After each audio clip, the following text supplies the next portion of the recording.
நீதிமொழிகள் 31 எல்லாம் இருக்கும். எல்லா வார்த்தைகளை கவனிச்சீங்களா ரொம்ப நல்லா இருக்கும். அப்ப பாருங்க 23 நான் வாசிக்கிறேன் பாருங்க.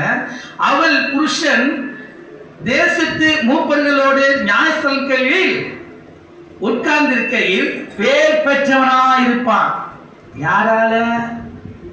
உள்ளசாலியான ஸ்ரீயாகிய தன்னுடைய மனைவினால பேர் பெற்றவளா இருப்பான். அல்லேலூயா. ஆனா அந்த பேர் யாரால வருது? மனைவியால தான் கொடுக்க முடியுங்க. ஏன்னா அந்த மனைவியாளர் எப்படிப்பட்டவள் என்று பார்க்கும் பொழுது நல்ல கவனிங்க. கீழே நம்ம சொல்லப்பட்டிருக்க நல்ல வார்த்தைகள் 10ல இருந்து நான் வாசிக்கிறேன், கவனிக்கிறீங்க. குணசாலியான ஸ்திரீயை கண்டுபிடிப்பவன் யார்? அவளுடைய விலை முத்துக்களை பார்க்கிலும் உயர்ந்தது. அவள் புருஷனுடைய இருதயம் அவளை நம்பும். அவன் சம்பத்து குறையாது. அம்மா, அவன் சம்பத்து, அவனுடைய ஆசீர்வாதம்.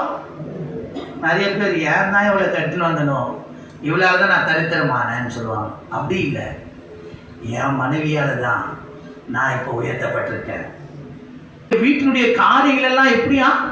நேர்த்தியாய் கணவனுக்கு என்ன செய்ய வேண்டுமோ செய்யணும், பிள்ளைகளுக்கு செய்ய வேண்டியது என்ன செய்யணுமோ செய்யணும். இவன் தான் பேர் பெற்றவளா மாற முடியும்.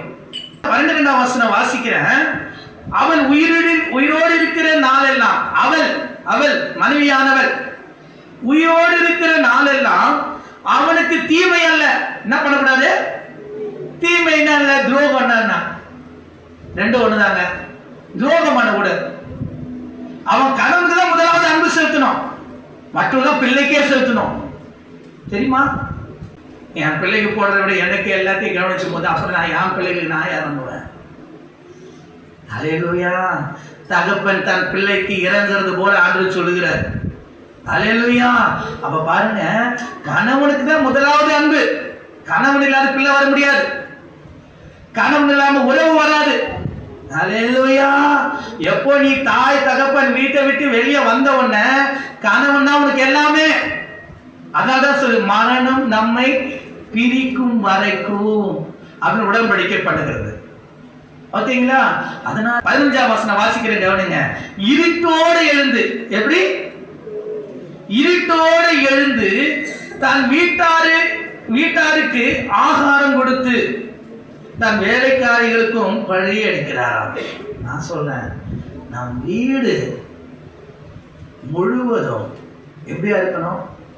ஒரு குணசாலியான ஸ்திரீயினாலே நடத்தப்படுவதாக காணப்படணும்.